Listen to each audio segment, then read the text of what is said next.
Tell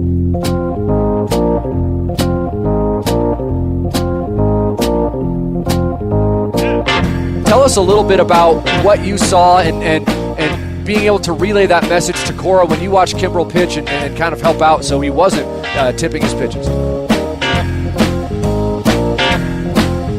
So tipping pitches, we hear about it all the time. People at home understand what tipping pitches is all about. It's amazing. And That's remarkable. Yep, cracking a cold one on a Sunday afternoon with the boys. And by a cold one, I mean an Olipop digestive healthy soda.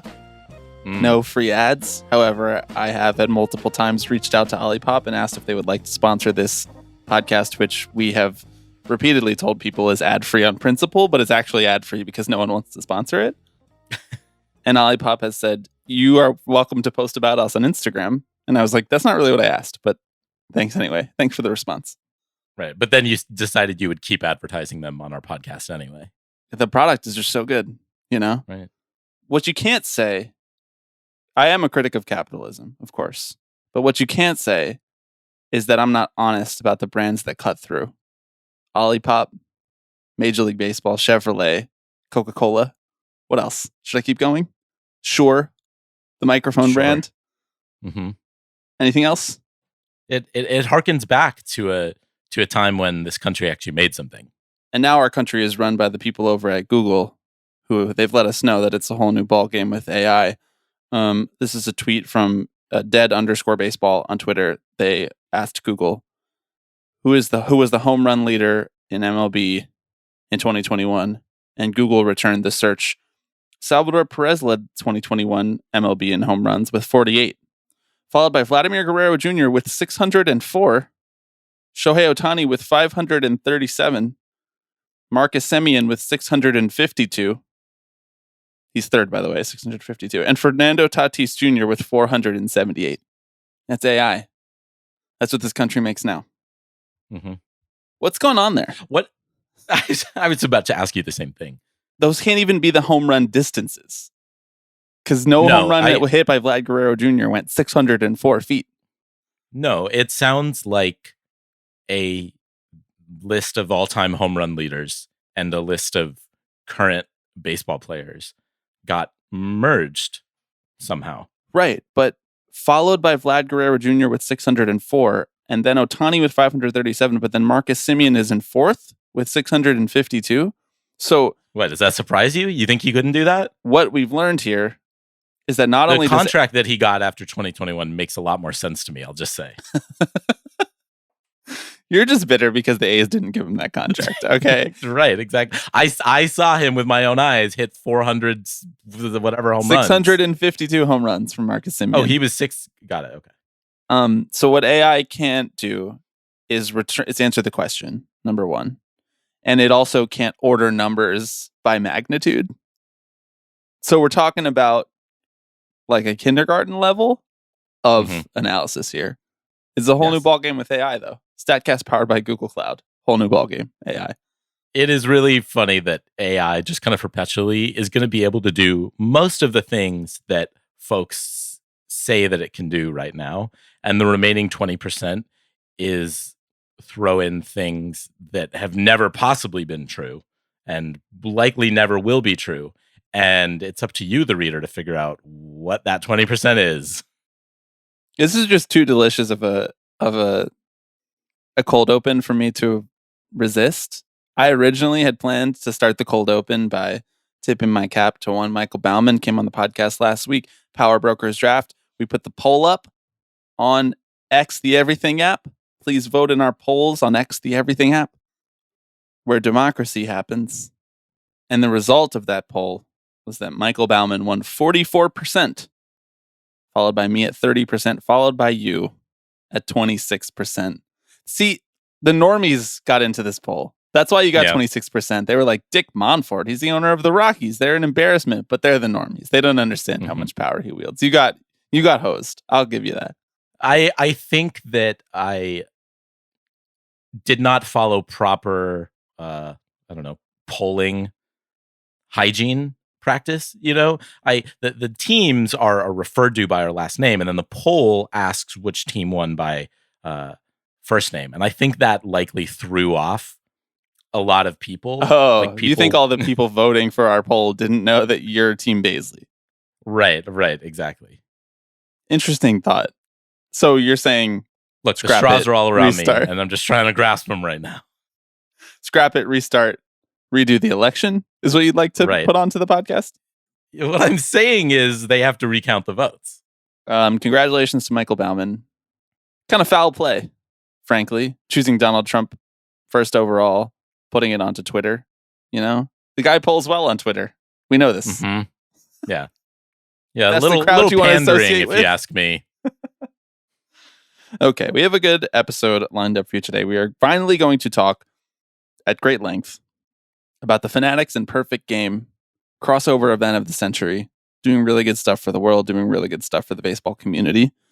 We're going to talk about MLB. Rob Manfred finally coming around and saying nationalized baseball. We're here. We did it. That's right, brother. And then we're going to close the podcast with a brand new segment that we invented over dinner 2 weeks ago. Can't wait for you guys to hear it. Before we do all of that, I am Bobby Wagner. I'm Alex Baisley. And you are listening to Tipping Pitches.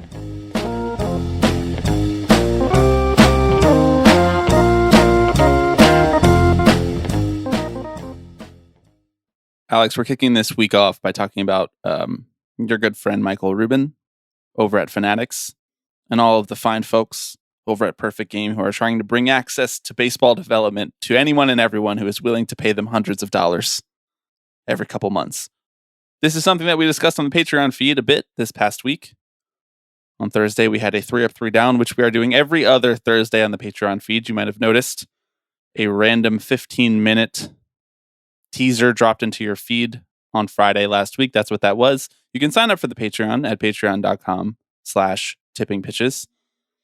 These 4 people signed up last week. Maybe they already heard us discuss the really normal and not at all dystopian partnership between Fanatics and Perfect Game on the Patreon feed on Thursday in full. Those new patrons this week are Jimmy, Laura, Sir Lancelot, and Ivy. I know that this Fanatics and Perfect Game thing cropped up. A lot of people got mad. We haven't had a chance to talk about it on the main feed yet because last week we were doing the Power Brokers draft. Then we had the Patreon, 3 Up, 3 Down. Not a ton of time to go into our normal depth as we would on something that is this right in our lane. But I know that this is a personal interest story for you. It seems like this one has gotten you riled up a little bit. So I'm going to let you do the honors of introducing what exactly it is that Fanatics and Perfect Game are cooking up over there. Something good. Something good, I think. Something good, absolutely. The latest chapter in the story of Perfect Game and its vice grip over youth baseball was opened a couple weeks ago. Britt Giroli over at The Athletic wrote a piece about the new Perfect Game and Fanatics deal that would basically see kids who are participating in Perfect Game showcases, games, having baseball cards made of them, their name, image, and likeness used and monetized by Fanatics. So Fanatics will produce and distribute trading cards and collectibles of Perfect Game athletes under this deal, and it grants them exclusive rights to manufacture, market, and sell these items, including at Perfect Game events. Now, this is not entirely out of the blue. Perfect Game, as it has evolved into the behemoth that it is right now, has been a place where creating collectibles around these stars of the future has been kicked around and done before. Perfect Game has collaborated with Topps in the past to create trading cards, although that initially was not meant to profit, but more meant to stoke kind of excitement about the events, about this next generation of players. Of course, folks will see that and say, well, how can I make money off of that? And all of a sudden, these cards started to gain value. And now we're in the situation where you have Fanatics, which is growing its footprint in baseball in terms of being the conduit for how you, I don't know, purchase any sort of memorabilia related to it. Right. They're like the merchandise overlords. And they've ruined the exactly. experience for basically everybody involved. Yes, exactly. So this new deal will basically require young players who are participating in Perfect Game events to sign a waiver, basically saying, you give us your rights to your name, image, and likeness. We get to use it. We get to make collectibles. We get to make trading cards. And in exchange, you get to participate in this showcase, which you are already paying exorbitant amounts of money to participate in. Oh, and you don't get to make any of the money off of your image. Well, did you expect all very good stuff? Did you expect to make the money off your own image? Right. Were you expecting that? The trading cards. What did the kid? I assume Michael Rubin is single-handedly cutting out each piece of cardboard and pasting the photos on himself. Right. You're telling me that the kids think that they have the means of production to be able to make their own trading cards, and that they should make money from that? Come on, Michael Rubin's taking the risk here. He's putting the capital in. You understand this as a ruthless capitalist yourself. Right. Yes, exactly. Fanatics, as we talked about, I mean, is already staked its claim in the kind of the Major League Baseball memorabilia market. It acquired Topps, the trading card company, recently as well, right? So this is just feels like another step in that direction of trying to consolidate its power and say, if you want to deal with MLB, if you want to deal with Perfect Game, you have to deal with us. I believe we talked with Rob Manfred years ago about the idea of rent seeking in baseball. And it feels like one of the most like relevant ideas that we come back to over and over again as we see in the sport, that any opportunity to make a little bit of money off the players themselves, well, we should take advantage of that, right? If there's a way to elbow your way into the table, you can do that. On the Patreon feed, we talked about Finley, the new startup in which you can invest in young players' future earnings. You know, I personally don't have enough predatory loans that I've given out in my own life, and Finley makes it easy for me. Like a one-stop shop for predatory loans in the sport that you love. Exactly. They have an app? They like integrated into Robinhood, maybe? God. Don't give him that idea. Wow, I give away good ideas for free on here all the time. If Rob Manfred would ever listen, he could just become the people's commissioner, but he doesn't. I'm giving away free shit all the time, like ads for Olipop, advice to Rob, Robinhood partnership opportunities. Yet. Not yet. He will be, though. We'll see. We'll talk about that. Yes, good work by you. I don't know. Let's talk about this. It seems bad overall.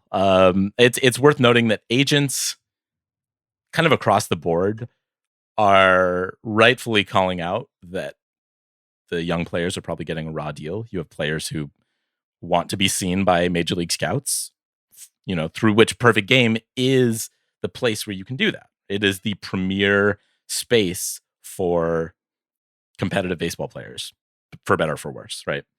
And this puts a lot of kids and their families in a really tough spot because your hands are kind of tied here. Where else are you going to go? There is no Perfect Game 2. Although maybe that's our next business venture. We'll see. I think that potentially our listeners would prefer if we did not get into the youth baseball space, but who knows? I could be wrong. Okay. All right. Well, we could put a poll up on X, see everything out. Right, exactly. That's where democracy happens. That's where we execute our democracy. Let's back up a little bit. Let's talk about what Perfect Game is for a second so that we have the proper context in this conversation. And for our listeners who maybe don't know that much about Perfect Game, didn't grow up playing, you know, competitive circuit baseball, Perfect Game, I would say, rose to prominence, like kind of around the time that we were playing youth baseball. I don't remember it being as dominant then as it was by the time we started doing this podcast. Certainly. Right. It is an allegedly independent organization for youth baseball development that puts on tournaments, primarily tournaments and showcases, where top youth baseball players, starting in middle school and really peaking in high school, come to these showcases, these tournaments. They run through drills. They get scouted.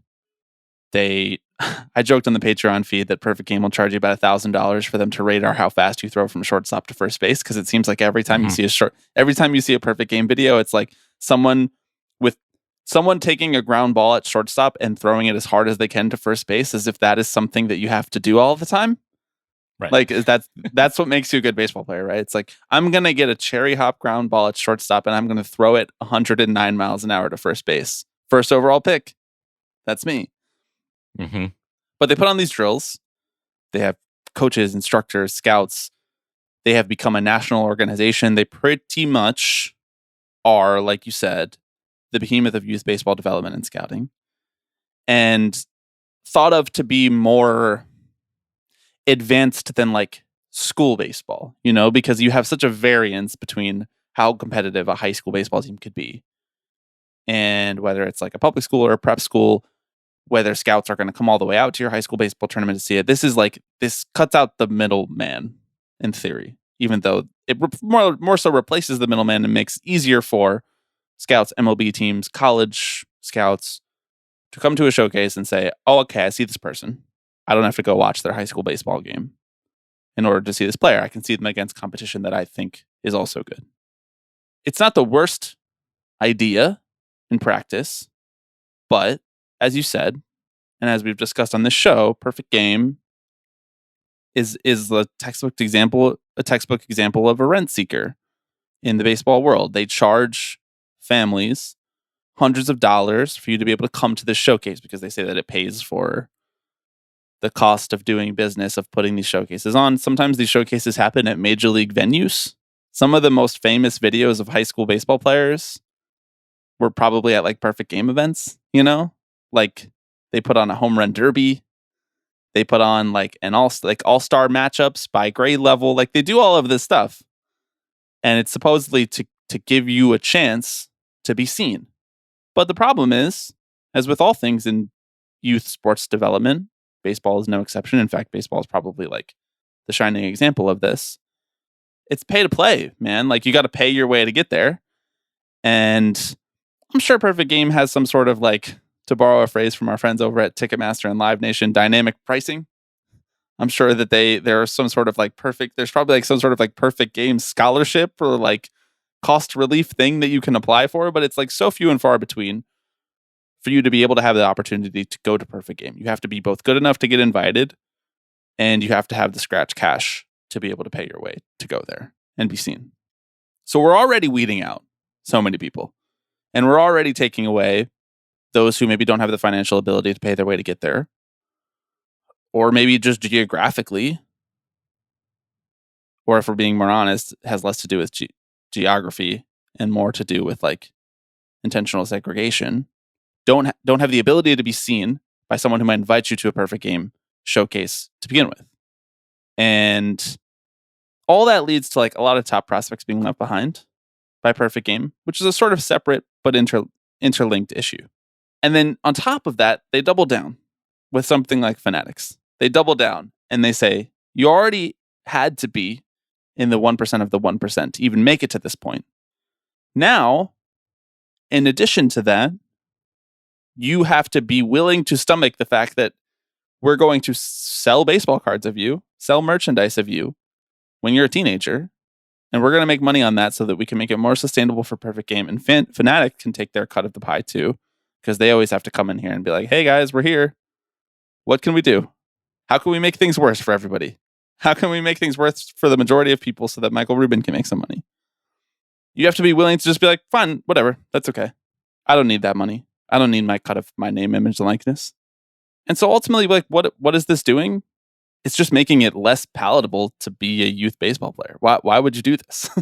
Why would you put up with Perfect Game shit so that you could get drafted into the minor leagues and have to wait 3 years to get called up and then wait 6 years so you can get your payday, which is also a pipe dream? I just don't. They want baseball. We're going to talk about this in a few minutes. They want baseball to be more national. Well, then stop siphoning off every stage of the process. Stop making it so cliquey in a generous term. Stop making it so segregated in a not so generous terminology to ever even be involved in baseball from a young age. What is the number one thing that makes you want to be a baseball fan? You grew up playing baseball. Fewer people are growing up playing baseball. And that's the reason that people don't care as much about it. say what you want about TV rights, regional sports networks, whatever. It's like baseball's not cool anymore because nobody plays it.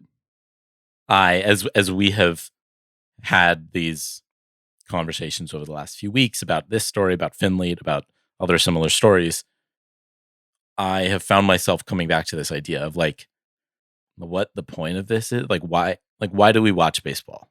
And why do kids play baseball? For a select few, it may be because they have an incredible talent that will likely get them to the major leagues, or they want to at least try. For most kids, it's because they want to have fun with their friends, and maybe they have watched Julio Rodrigo hitting bombs, and they're like, I think I could do that. Check out my Julio Rodrigo. You questioned some Olivia Rodrigo tape recently? Yeah, right. Exactly. Oh, this coffee cup is empty. What is the point of monetizing youth sports? Yeah, great question. What is the benefit to the kids who occupy these spaces? Right. Is it adding to their experience? Likely not. Is it benefiting them in the long run? Doesn't appear to be, beyond, again, the exclusive access that this gives you to a network of MLB scouts and minor league scouts and coaches and trainers, etc. This puts you, participating in Perfect Game puts you in the right environment, but it does not speak to the overall idea of the point of youth sports, which is that kids should probably be out exercising and having fun with each other and learning how to play on a team. And it feels like we have very rapidly slid away from the question of why we ask kids to participate in sports towards this idea of specialization, players choosing to do one sport, choosing to play one position, because in hopes of an ultimate payday, that if you have all the right support, if you do everything right at each step of the way, you too can have a shot. And I just think that's misguided, and it leads to situations like this. It strikes me as not so dissimilar from this recent wave of legislation and also just illegal activity that companies have been partaking in, trying to just use child labor, where it's like we are professionalizing young people's lives at such an early age. We are turning them into brands. We're turning them into stars. We're turning them into moneymakers. We're basically saying, your job is not to grow up. Your job is not to grow up, not to go to school, not to focus on these things. Your job is to do all of that. Otherwise, we start a culture war about what school looks like and how we're not giving people the right education anymore in this country. And also at the same time, to be thinking about your future financially and setting yourself up for future economic prosperity. And part of that process is like taking your lumps at each step of the way and allowing Fanatics and allowing Perfect Game to monetize your name, image, and likeness. And then one day there's this future payday, which, by the way, if it doesn't come, don't come back to us. We're focused on other stuff now. Don't come back to us asking why it didn't happen. Don't say, why did I give away all this leverage? Why did I give away my rights on this? Why did I give away my ability to control what you do with my name, image, and likeness so that I could be seen by a scout who actually doesn't give a shit about me, probably, who's there to see someone else, who probably, by the way, already has $100,000 a year trainer who's training him and would have gotten him seen by scouts anyway. They're all just there to watch the same 7 prospects. Right. This perfect Game is not making stars. They're just collating them all into one place so scouts don't have to travel as far. That's what they're doing. That's the business. And it actually just, it does make me a little bit insane that everything has to be run like a business and everything has to be balanced like a balance sheet. Everything has to be like financially balanced like a balance sheet at the end of the year, or else we actually, like, in this country, we believe that it should be ethered off the face of the planet. Like, there's nothing worth spending money on. There is only something worth investing in the future. Because when you ask that question, that's what I thought. When you ask the question, why do we need to make money off youth sports? because there is so much intangible and tangible good. Intangible in that it helps mental health to grow up playing sports. You know, some of my greatest memories in life are thinking back to like playing team sports, baseball, basketball, football with my friends, honestly. And that's why I feel so attached to sports now. And the tangible benefits, the health benefits, the safety benefits, the places for people to go so that parents can, if they need to, work multiple jobs to make ends meet. Like all of these things that use sports, we could think of them as like, instead of thinking of this as wasting money on youth sports and trying to turn it into some sparkling little diamond of capitalism, we could just think of this as like, that's a good cost. That's a good thing to spend money on. Same way we could with libraries, same way we could with public transit, same way we could with all of these services that communal infrastructure is supposed to provide to us. But we don't get to have any of those things because in this country, we're still like weirdly operating on the idea that everything is business, which is like an idea that came from like the 1910s, the 1910s and 1920s. Like that, the business of America is business, the Calvin Coolidge quote. That guy started the Great Depression and Ronald Reagan ran that shit back like 50 years later. And he was like, no, actually, this is good this time. I swear. This is good this time.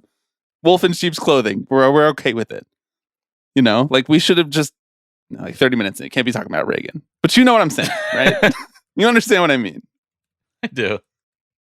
I really like in terms of entities that need to be nationalized in the broader baseball world, like Perfect Game might be at the top of my list right now. Yeah. Like having an actual equitable space where folks who want to play baseball, whether they're interested in pursuing it as a career or not, can come together and have fun. Like that feels like, to your point earlier, if you want to grow the game, that feels like a worthy cause. And that's not to say that MLB is investing nothing into youth sports. They have their Play Ball initiative and they work closely with Perfect Game. They rely on these systems, and so and little league too. Like exactly. Perfect Game is like their elite development, and Little League is like we're developing like probably future fans. If we're being honest, that's how they see it.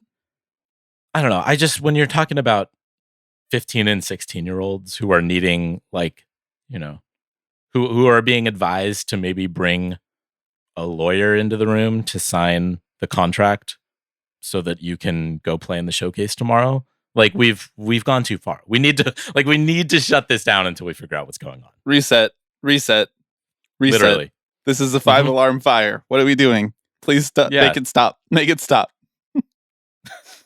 But I mean, this is what happens. You give a lawyer a hammer, all they see is a nail. You put a bunch of lawyers in the room, you put a bunch of business people in the room, all they see is a business opportunity. All they see is a complicated legal loophole to make more money off of this. That's what this is. I mean, these are the people who are in charge. People who run Perfect Game are not good people. They're not good people. Otherwise, they wouldn't be doing stuff like this. They might like baseball. They might think they know about baseball development. They might hear two guys talking on a podcast, be like, nothing about baseball development. I don't really care. I don't really care about baseball development. Like, good for the 5 people a year that you actually get to the draft. Congratulations. I mean, like, that's not helping the millions of children who should have access to playing baseball. It's not. And you allegedly are in youth baseball development, but you're not. You're in career advising. That's what you're in. Let's reframe that a little bit. I have a lot of venom for Perfect Game. Yeah. No, it's our conversation about this, I think, has been long overdue, and it will not be the last time I think we talk about the insidious presence of Perfect Game in youth sports, because these Major League Baseball like largely rests on the work that Perfect Game does right now. Like it is the pipeline into professional baseball. And that fucking sucks. Well, it's like that's probably not a good thing. In there's AAU baseball, AAU, Amateur Athletic Union, kind of makes it sound like a workers union. Doesn't really function like that. AAU is like a collection. It's an organization kind of like Perfect Game, but like bigger, looser, less structured. They put on tournaments. Notably, they put on tournaments in a lot of sports.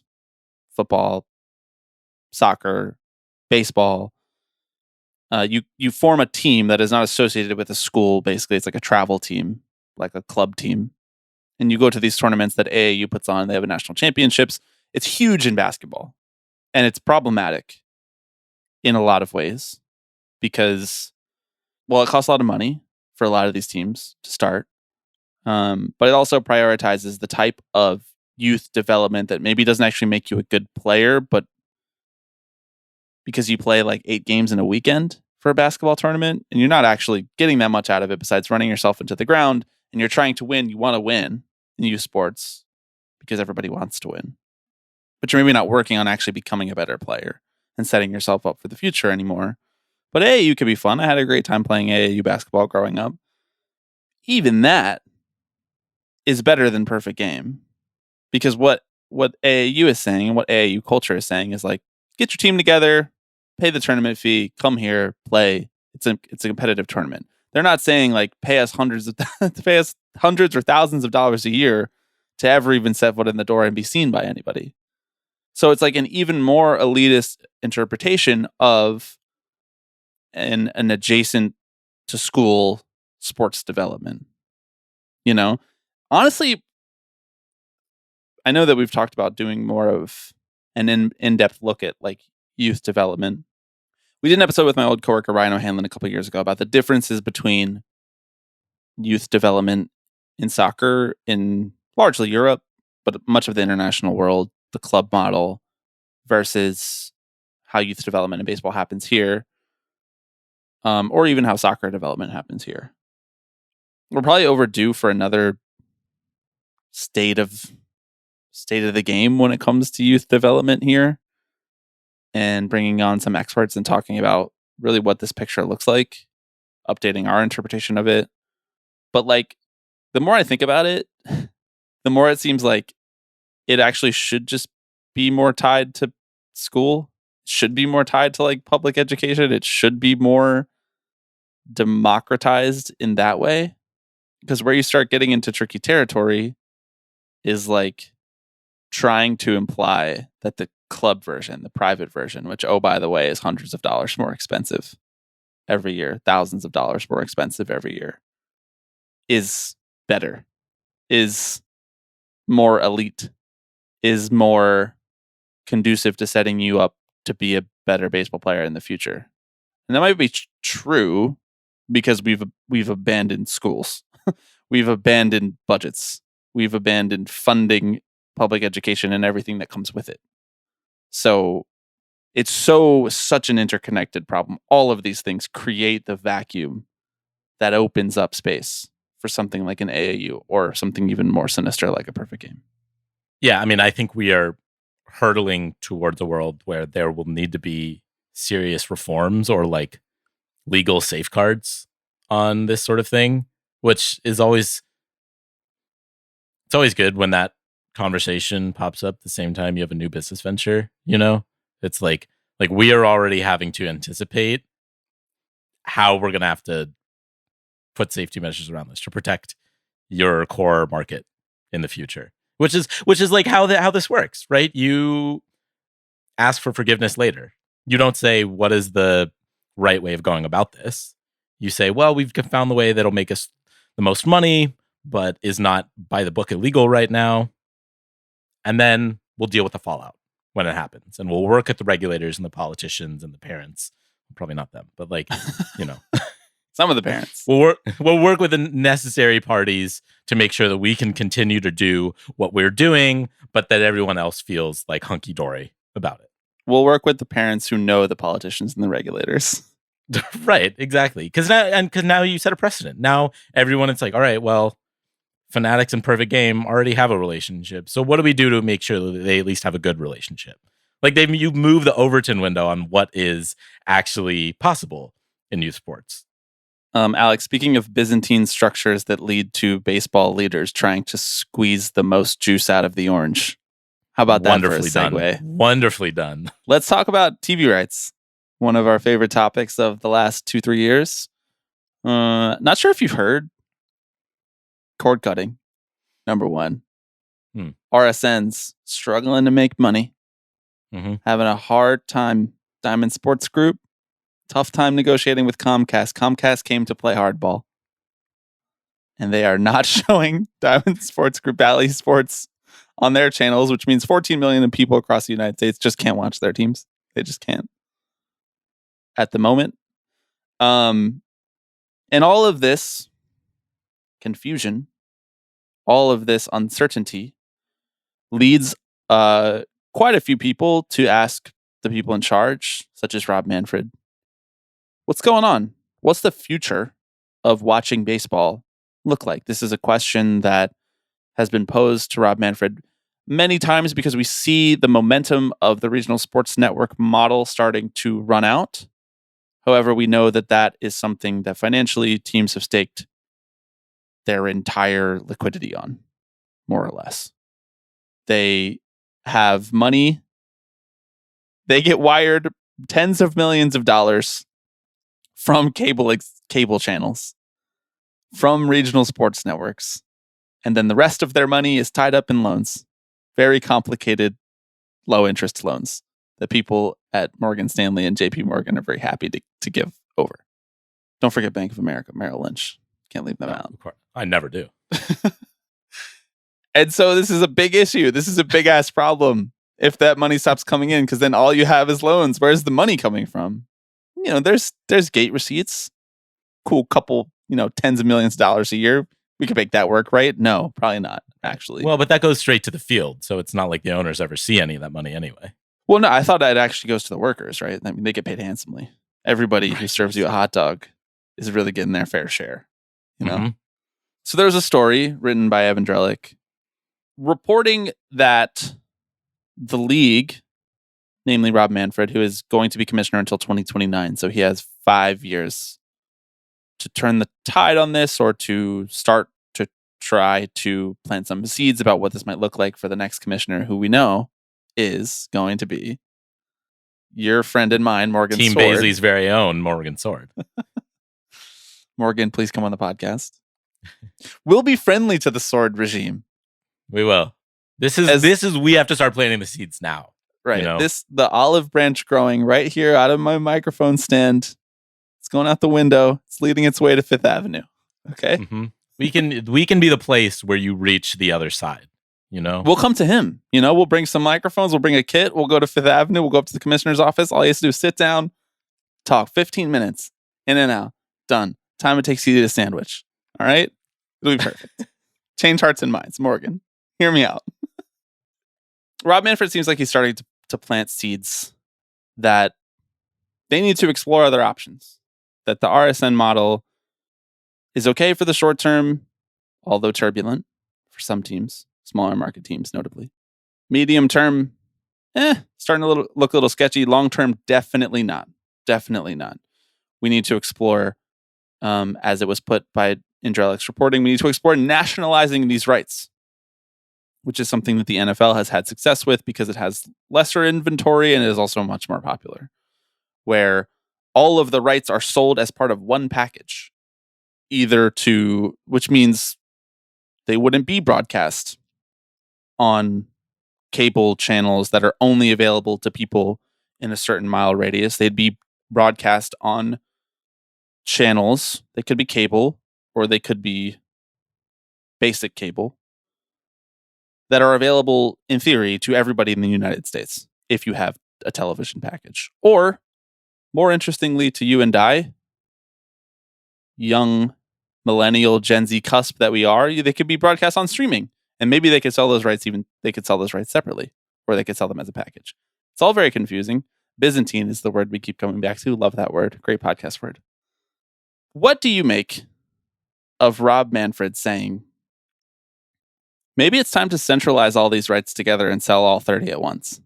Maybe it's time to all start rowing in the same direction and stop letting the big market owners hoard their cash.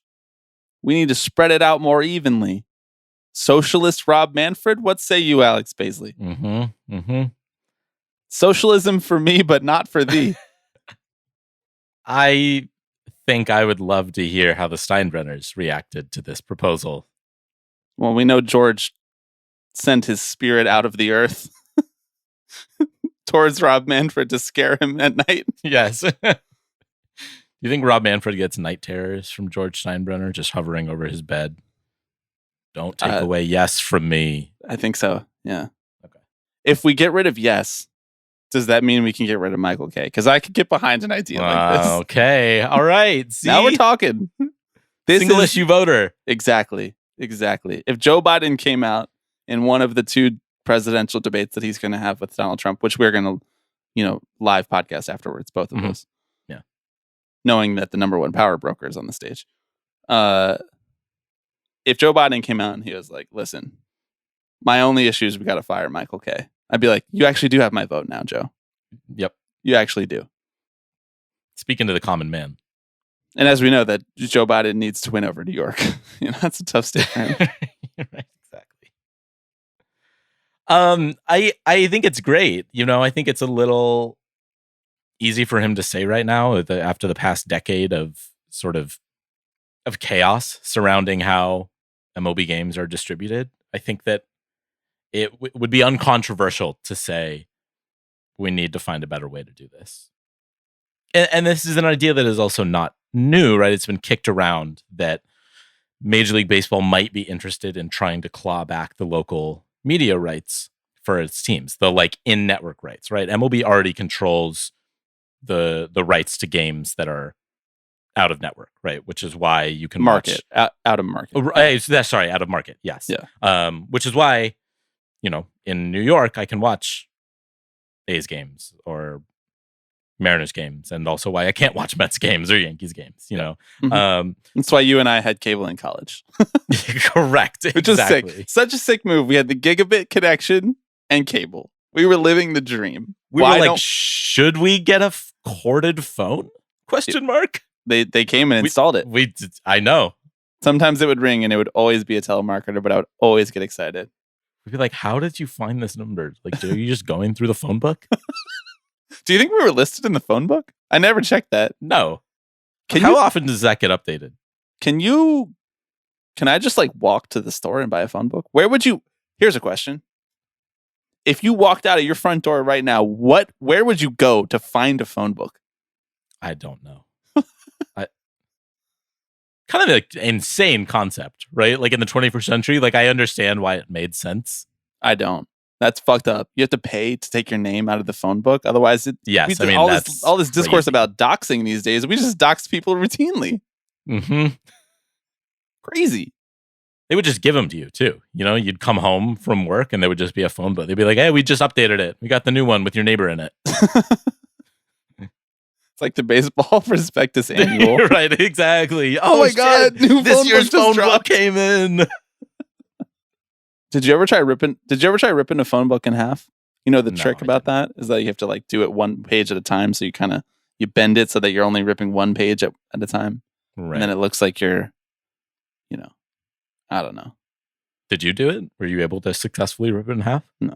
I tried when I was 9 and I was like, I don't really know what the purpose of this is. And then phone books really phased out. Right, they did. Kind of a political statement if you think about it. You said phone books are over. Rip. Yeah, true.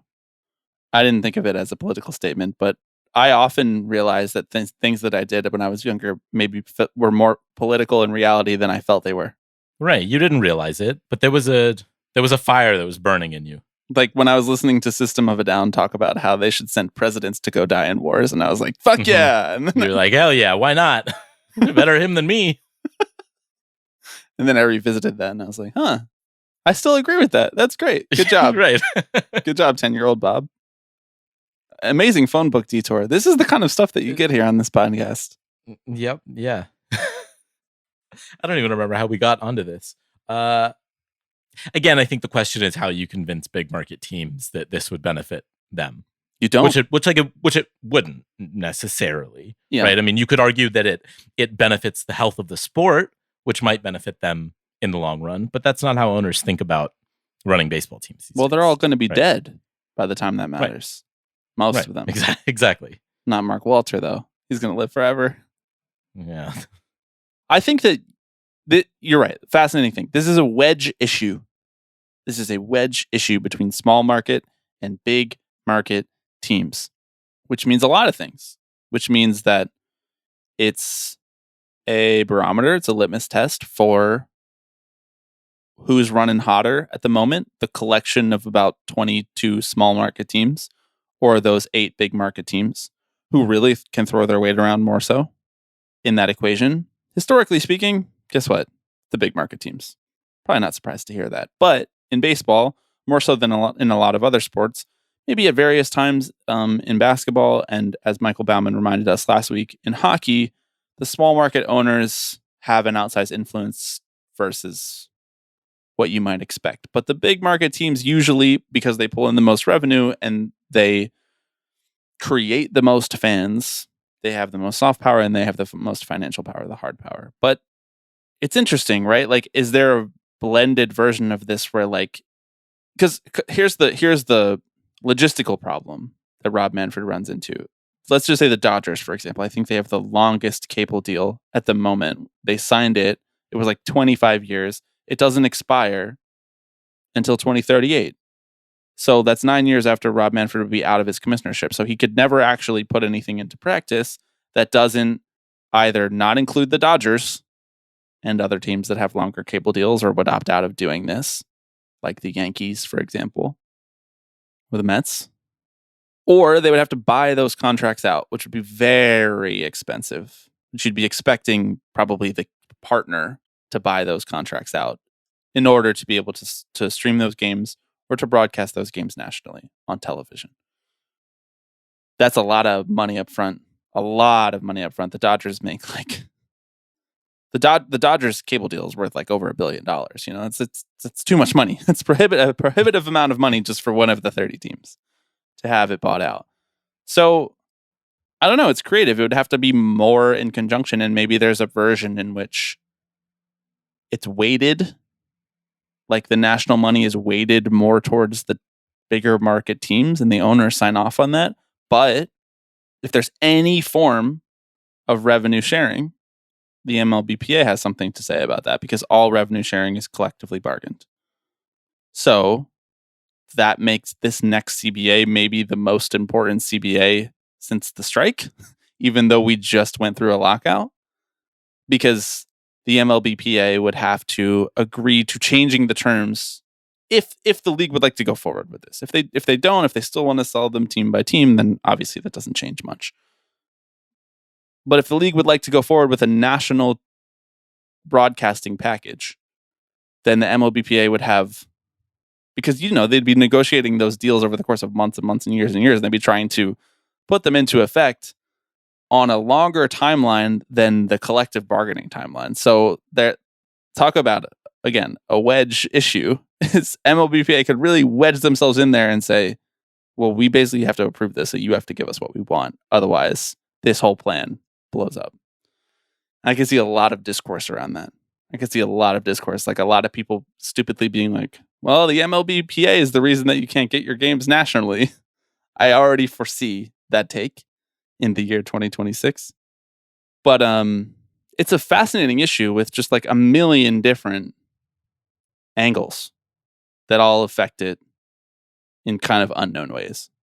And it's the exact type of thing that, like, here on this podcast, we're fascinated by.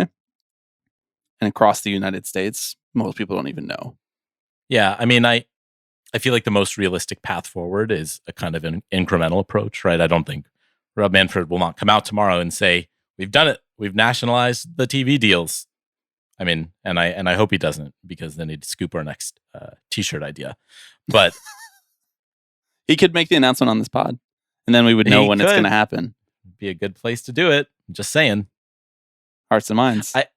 To your point, I think, you know, there's such the way a lot of these deals are structured is like you have a lot of time that could possibly elapse before every deal comes up, right? And it would be a bear to kind of renegotiate your way out of these lucrative deals that have, you know, decade-long tails. Actually, we don't want your $90 million this year. We want to change that amount.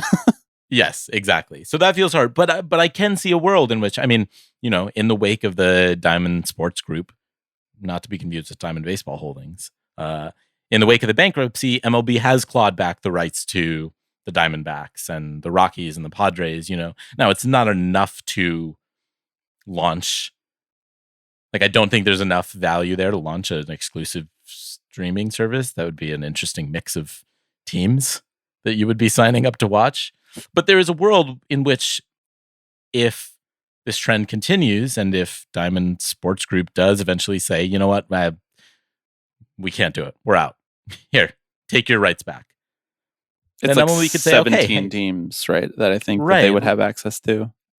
right, exactly. All of a sudden, you have a way to say, well, here's half the league in a package. Yeah. And Unfortunately, it's not the 10 teams that you probably want. But Right, exactly.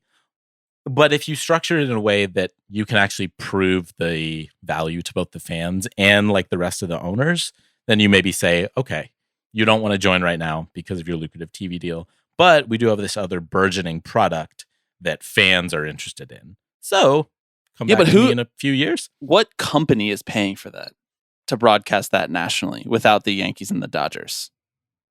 Like it's a couple of the companies that come up in Evan's article: Amazon, Netflix, and then of course there are your traditional linear broadcasting companies. There's Disney, ESPN, there's Warner, which owns TNT and TBS, and there's Viacom,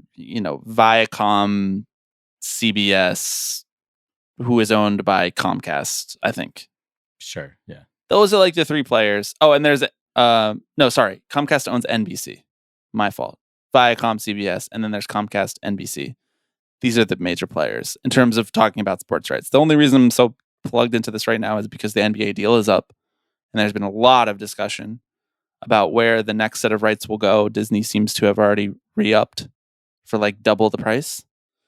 And the second national package, which will be like a different set of games, a different set of playoff games, Western Conference, Eastern Conference, they split these things up.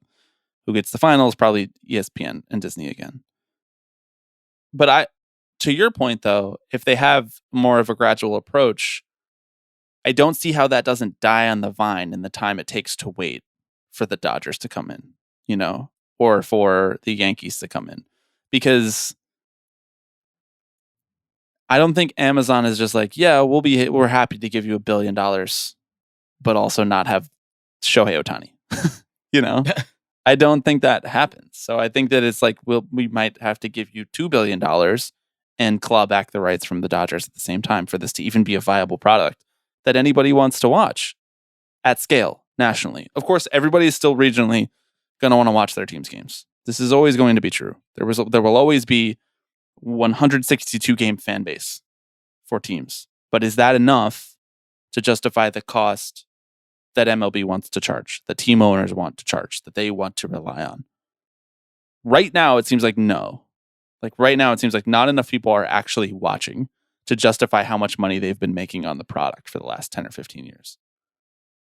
That just seems like the truth, that they are coasting off the fact that people are paying for RSNs as part of their cable package that they don't even know that they're paying for it.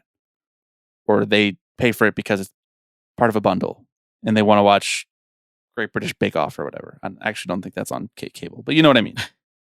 Like home renovation shows. Right.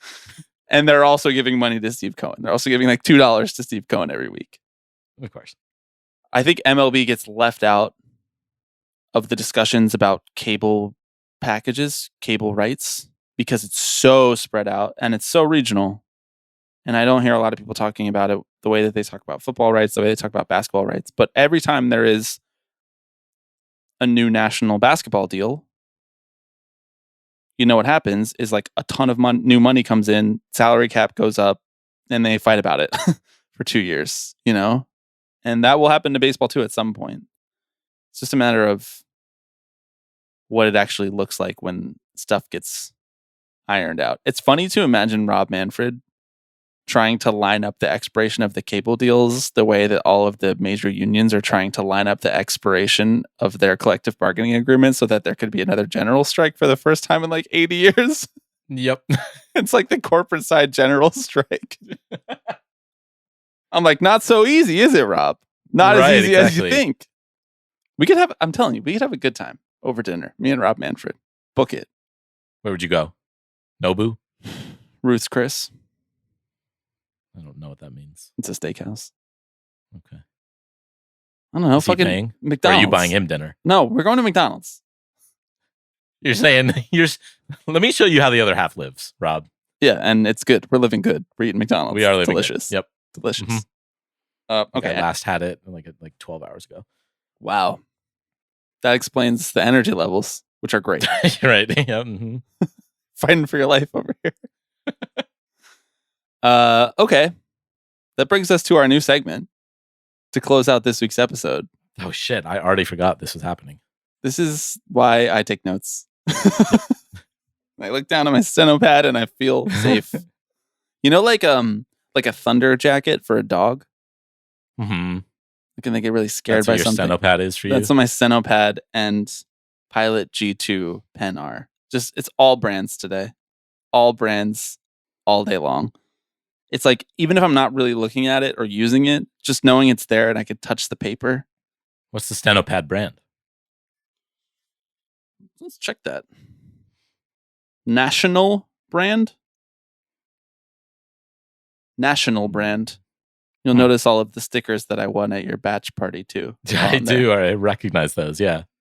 So are you steno pad agnostic? You're whatever paper on that will receive my Pilot G2 ink is the paper for me. Yeah. I think I just bought it like a big box of these, and I'm still working my way through them. But as you know, I save all of my steno pads for the archives one day. My library at Alexandria is just Tipping Pitches notes from 2019. The truly illegible notes that I wrote when we had Sean Doolittle on the podcast and I was trying to rank all of my Star Wars movies. Right. That still exists right behind me right now.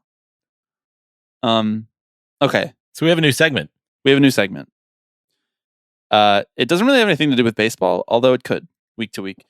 This new segment will be a power ranking of 5 items at the end of every episode. Every episode that we're not doing like another ranking idea or every normal episode, every standard episode of Tipping Pitches. Do you have any ideas to name this? Maybe the listeners can help us. I was like the closer, extra innings, because it's like a little bonus content for the people who stay to the end. I like that. Yeah. See, it's like I do this shit, I do this. This is my job. I'm a professional. Although I might trick you all into thinking I'm not, it's up here. It's on the LinkedIn. Mm-hmm. One host will give the other host a list of 5 things, and then the other host has to arrange those 5 things. Now, I am giving you the list this week. Important caveat. You don't know what it is, so you have to do it on the spot, which is something that, honestly, you feel really good and comfortable about, you were telling me? Yeah, no. Historically, when you put me on the spot, with the questions at the beginning of the episode, that sort of thing, I respond well to that pressure. Right. You have sort of an improvisatory spirit to you. Mm-hmm. You're like, throw as much stuff at me as possible and don't prepare me. Don't make me feel safe or comfortable. I like to feel uncomfortable. Yeah. That's the pit in my stomach that's growing right now. Feels good. What if I gave you, like, for the first one, I started you off easy, just so you know. Okay. All right. I appreciate that. What if I gave you, like, Trump cabinet members, Or, like, the different secretaries of state that Trump had? Like, you just have to weigh Rex Tillerman against... I don't even remember who the other ones were. I know he went through, like, 4. No, I'm not going to do that. I'm going to start you off easy. Pompeo. Oh, Pompeo. That's true. What's he up to? Probably, like, an MLB lobbyist. Yeah. Tillerson was good. Tillerson was a real one. Yeah. He was like a, oil and gas guy, but like an OG oil and gas guy. Right. He believed in the power of international politics. Yeah. Okay. No, I went right in your sweet spot here. You're a foodie. The things that you do have opinions on above other things are food and flavors and things of that nature. Right. Okay. So, I'd like you to power rank these 5 sunflower seed flavors from the brand David. I told you, brands. Brands. These 5 sunflower seed flavors. The original, which, as you know, is just salt. Incredible vehicles for salt. Sunflower seeds. Ranch, barbecue, cracked pepper, and dill pickle. I want to thank you for asking me this question. I actually was discussing it yesterday. I was at the Chicago Cubs game Really? yesterday. We were talking about sunflower seed brands, and I was sharing with my fellow attendees how much I loved dill pickle. There was like an ad for like a like dill pickle beer, and I was like, I wouldn't do that, but you know what I would do and have done. I have to say, the dill pickle chips, fried dill pickle chips from Utz, Pennsylvania legendary brand right there. Mm-hmm. Yeah. It's legitimately the best snack I've ever had in my life. It's not even close. Not even close. Just lapping them. Lapping. It's like the Barry Bonds of snacks. Has more intentional walks than anybody has walks. Okay? They're so good. So this was a conversation happening at the Cubs game, and you were there with the rest of the Barstool Cubs people? Right. Yeah. Okay. The David sunflower seed flavors, we could talk about more of them later after you rank these 5, but they run the gamut. Yeah, they do.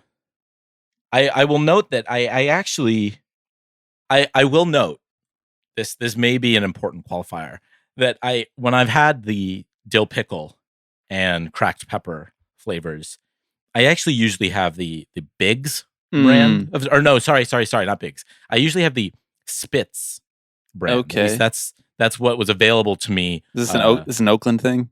Maybe it's an Oakland thing. David, obviously, he is the premier, the S tier. Right, the pinnacle of the form. Sunflower seed brand. I assume he makes all the sunflower seeds himself. Right, one guy named David. Just maybe in his ghost kitchen. Okay, there you go. Biggs, the brand, has some unhinged flavors. But I don't want to complicate this exercise yet, but I will read some of them off to you after we're done here. So would you like me to go 5 to 1 or 1 Obviously. Come on. Be a content maker. All right. You say the number 1 and then everybody just turns the episode off. We're here to tune off. They're like, I know the answer. We're trying to keep people engaged, Alex. See, this is what you're here for. You're my guardrails. Come on. Live production. 5 ranch. Okay. 11-year-old me is not happy, but I am an adult now.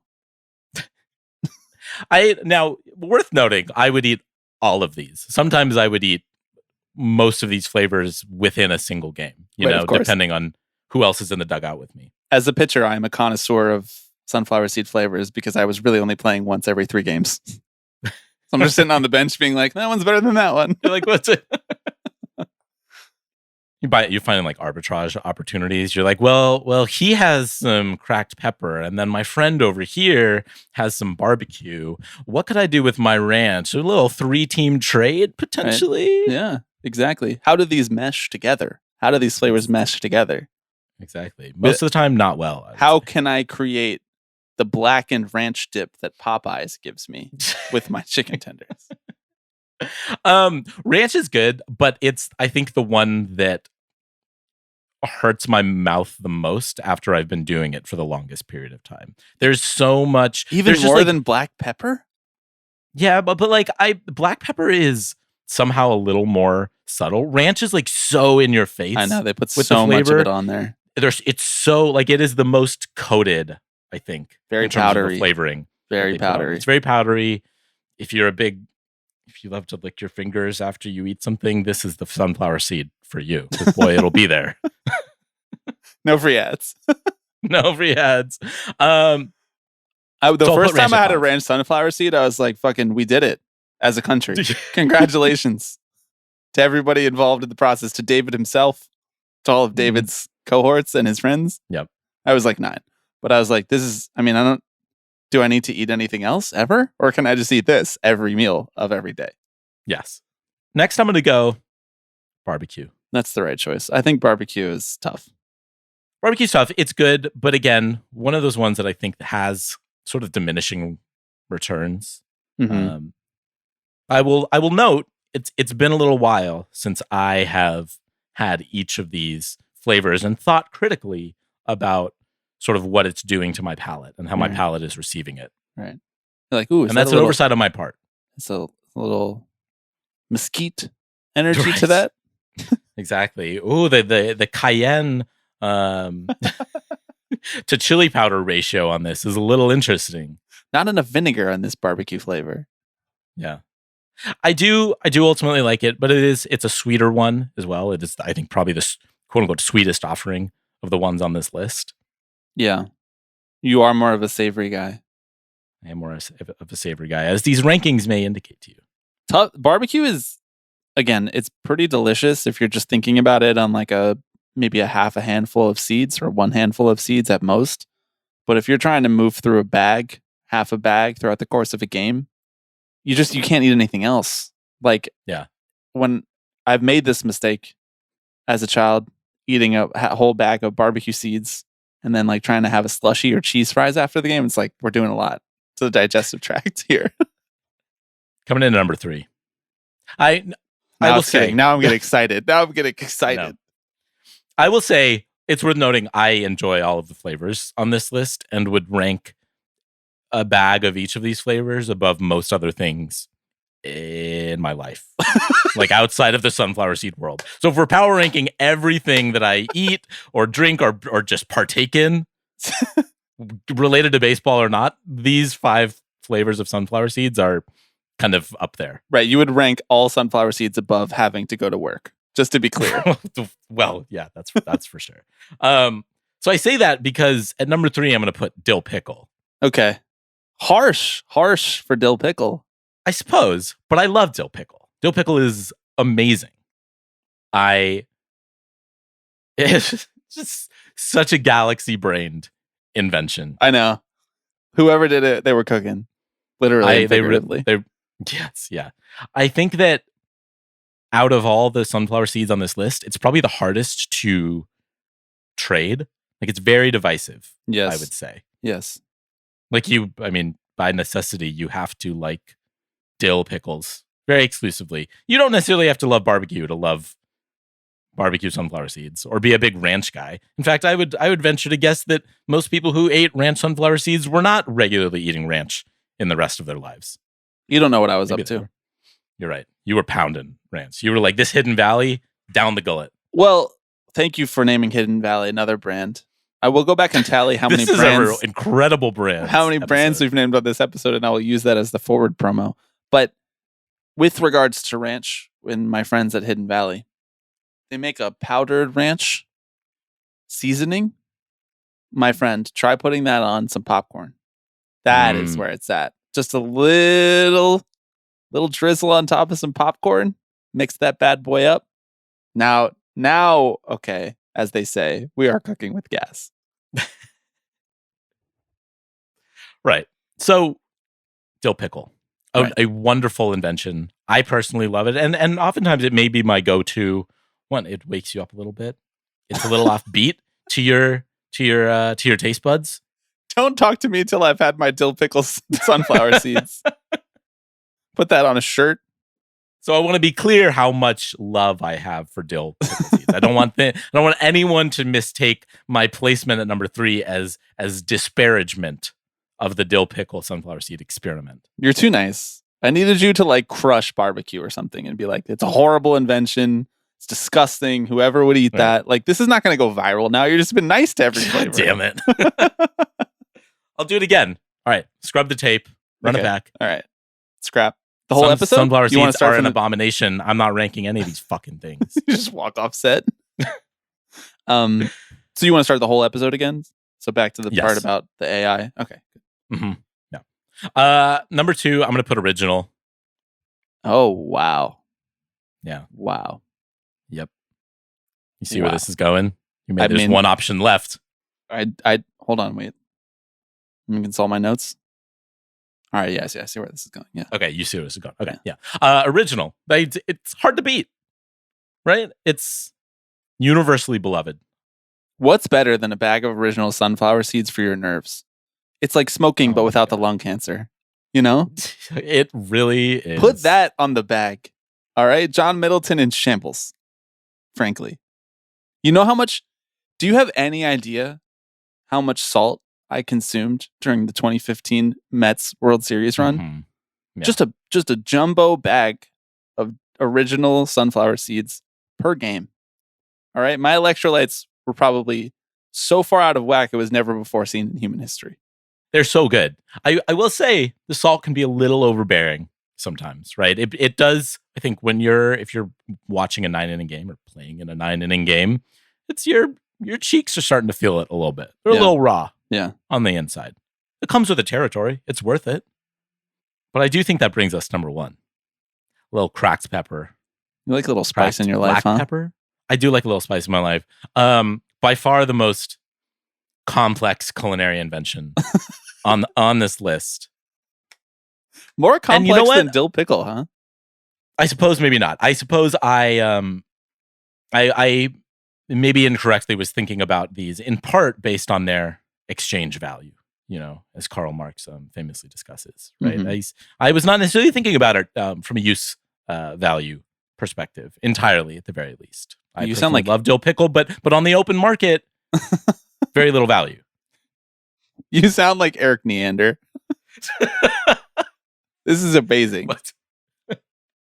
Cracked pepper is like, you remember in like high school when people were like beezing, like take some Burt's Bees and like put it on your eyelids and all of a sudden you feel awake. Like that's what I feel like when I have the cracked pepper. I'm like, oh my God, it lit a fire under my ass a little bit. That's what I do before every episode of this pod. Right, I know. Just a little bees and a couple of cracked black pepper seeds. Really get the energy flowing. Like they almost feel like performance enhancing drugs. Like they wouldn't let you bring that as your snack at the SAT is what you're saying? Right, exactly. They'd be like, hang on. You can't just crush Ritalin here. It's just, it's very creative. It's a creative invention. It's a little offbeat. Right. It's like Bizarro World original. Exactly. It's like now what I've never done original's is B-side, It's like, oh, you like Wouldn't It Be Nice? Here's God Only Knows. Yes, cracked black pepper is the God only knows of sunflower seeds. I feel very confident saying that. Completely agree. Our minds, It's over. All right. So what do you think? How do you feel about that ranking? Love it. I love it. I would have gone barbecue last, then ranch, then cracked pepper, then dill pickle, and then normal number one. But I'm fine with you. I'm not mad. This is a loving exercise. It is a loving exercise. It's not We're about learning things about each other. Exactly. I love to learn stuff about you, as you know. Just putting it all in my oral history doc that I have running over here on the side that you don't know about. Right. Lest I'm worried about Google collecting all my data, I don't have to worry about that because I know you're already right here. Big Bob collecting data. Here are some flavors from the brand Biggs. They also have dill pickle, zesty ranch, barbecue, the normal ones that we've talked about, cracked pepper. They also have an Old Bay seasoned one for all of my DMV listeners.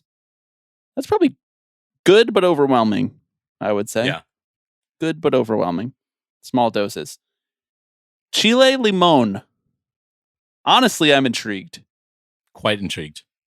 They have an ultimate variety pack at Walmart, including all of these flavors, as well as all of the ones that all of the David ones that I put on the list too. So maybe we should order this for next time. More eating on the pod. Everybody was really excited about that last time. They have a flavor called Taco Supreme. You can try that one. You can try that one and let me know what you think. Sizzling Bacon, which feels really like a vestige of like 2008. Like we got epic bacon, sunflower seeds. Yeah. Buffalo wing. Did we ever dig into that, by the way? That was like, I have to assume that was just a marketing campaign similar to like Aperol Spritz, right? Oh, you mean like socioculturally? Did we ever dig into that? Or follow where the money? Where this all come from? Like a follow the money, I mean, it's right there on the table for you. Why don't you? The National Pork Board. What are they doing? Why don't you pitch that to ProPublica? They'd probably be really into that. They would be into that. Follow the bacon. It's right there. Great headline. Buffalo wing. I mean, yeah. People like buffalo sauce flavored things. Yeah, get behind that. Here's the one that I really actually am afraid of. Cheeseburger. That's upsetting to me. That's upsetting. What do? They put some meat juice on there? That's upsetting. That's an affront to God, is what it is. It is. God gave us cheeseburgers to eat as cheeseburgers. He did not give us cheeseburgers to try to flavor sunflower seeds. These are two separate creations by our Lord and Savior. Let them be them. Are you familiar with these Jim Beam sunflower seeds that No. are roasted by Biggs? Again, that sounds upsetting. There's Jim Beam jalapeno and Jim Beam barbecue. So not even particularly radical flavors, which makes me wonder, just does Jim Beam think they have a better recipe? They're like, I know we have this whole other business, but also we do know how to make a banging sunflower seed. True. And also it makes you wonder, why not have it like, there's no crossover with the whiskey flavoring. right, exactly. Like, we're Jim Beam, we do something different. In fact, fascinating. I decided to leave off nacho cheese off of this because that's a heinous invention. Jalapeno is another flavor that David makes that I know is very popular.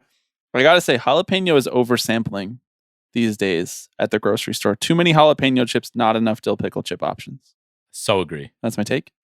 It's like, if you don't like dill pickle flavored things, grow up. I agree. We need to get rid of, like, we have all of these options for like 17 different sour cream and onion chips, 25 different, salt and vinegar chips, which are delicious, but also, of course, let's mix it up. Let's make it a little more equitable. Add a little sweetness to that vinegary goodness. Okay, well, this has been the inaugural edition of Extra Innings. Extra Innings. Patent pending. Please let us know if you have an idea for the name of this segment. And I look forward, Alex, next week to when you provide me a list of 5 things and I absolutely tear them to pieces. We're going to do sort of like a good cop, bad cop, Dr. Jekyll, Mr. Hyde thing, going back and forth week to week. And that's going to keep people coming back. Thank you to everybody for listening to this week's episode of Tipping Pitches. I hope you enjoyed it. As a reminder, you can find bonus episodes of Tipping Pitches on patreon.com/tippingpitches. 3 separate tiers. Highest tier gets you bonus episodes. Other tiers get you really great stuff as well, including a newsletter written by one Alex Baisley, which I am going to read. I vow it here. I solemnly swear that I will read your newsletter and I will give you feedback. The people have heard you now. You're on the clock. What clock? You can call our voicemail 785-422-5881. You can write us an email at tippingpitchespod@gmail.com. You can follow us or DM us on Twitter, tipping_pitches. It's everything I got, and I don't have time to do any other plugs or shout outs or hilarious bits here at the end of this podcast because I got to walk out the door and go see a movie. Seeing Certain Women by Kelly Reichert. Well, you don't support female filmmakers? You don't want me to cut this podcast? Which women? Just certain women. You know the ones. Oh. The ones that were in, they were in the binder full of the women. Binder full of certain women. They left the certain out. There it is. There's the Romney reference. You got to do it. Obligatory Romney reference. Thanks everybody for listening. We'll be back next week. Hello everybody. I'm Alex Rodriguez. Tipping Pitches. Tipping Pitches. This is the one that I love the most. Tipping Pitches. So we'll see you next week. See ya!